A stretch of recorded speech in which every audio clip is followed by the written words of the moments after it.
Kwa jina anaitwa Uncle Tununu. Nipo leo katika mastori ya shambani, na leo nipo katika ardhi ya Umasaini, na huku nako nimekuja katika kijiji cha Donyo, na vile vile kuna vijiji vingi hapa, lakini kimoja hapo ni Donyo. Tumekuja hapa samani John. Kijiji chenu kinaitwaje? Hii shule yenu inaitwaje? Loiwa.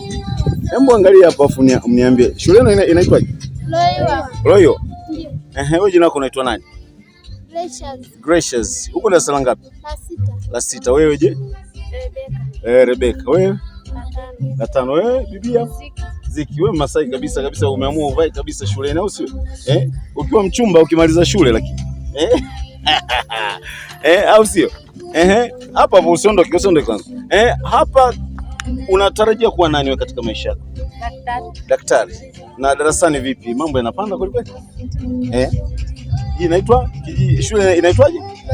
Loiwa. Basi nawashukuru sana. Asante sana. Muwe na siku njema, asante. Haya, kama ulivyosikia wanafunzi hawa wanatoka katika shule ya msingi Loiwa hapa katika ardhi ya Umasaini. Elimu ni jambo la msingi sana kwa watoto tulionao, na kama unavyoona majengo ni mazuri katika ardhi ya Umasaini. Naona kabisa unafurahia, unaona mziki kwa mbali. Leo wanafanya uzinduzi, wanakabidhiwa mradi wa majengo mengine ya shule. Hilo ni jambo la msingi sana katika shule ya msingi Loiwa, ardhi hii ya Umasaini. Kama unavyoona mambo yako vizuri, watu wanaenda safi, kila kitu kiko sawia kabisa kuhakikisha kwamba kila mtoto aliyo katika ardhi ya Umasaini anapata elimu. Na watu mbalimbali ambao wamezaliwa katika ardhi hii wamekuwa wakijitolea kwa ajili ya kuweza kusaidia wenzao. Tutaendelea na mastori haya ya kutoka mashambani. Mimi ni Uncle Tununu, endelea kuwa pamoja nami.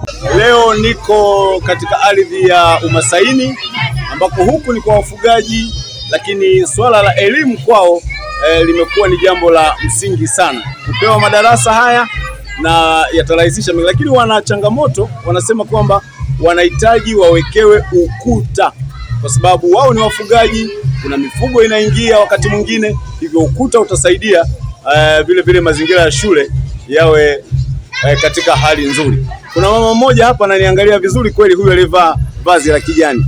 Mama, hebu zungumzia hiyo changamoto kwanza ya ukuta. Kwanza wewe kama wewe umeupokeaje mradi huu?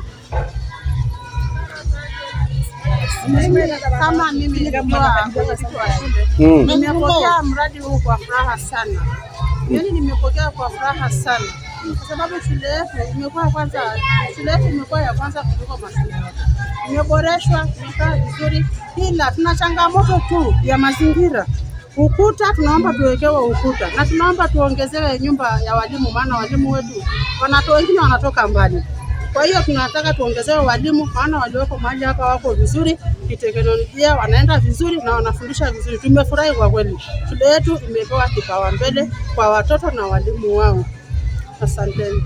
Umesikia namna ambavyo wamezungumza, wamesema kwamba licha ya ukuta lakini pia walimu nao wapate nyumba nzuri, kwa sababu pia wanatoka mbali, lakini walimu pia wanajivunia kuwa na walimu hawa. Walimu hawa wanafundisha vizuri, hivyo wakipewa na wenyewe maeneo ya kuishi, basi itakuwa jambo la heri sana.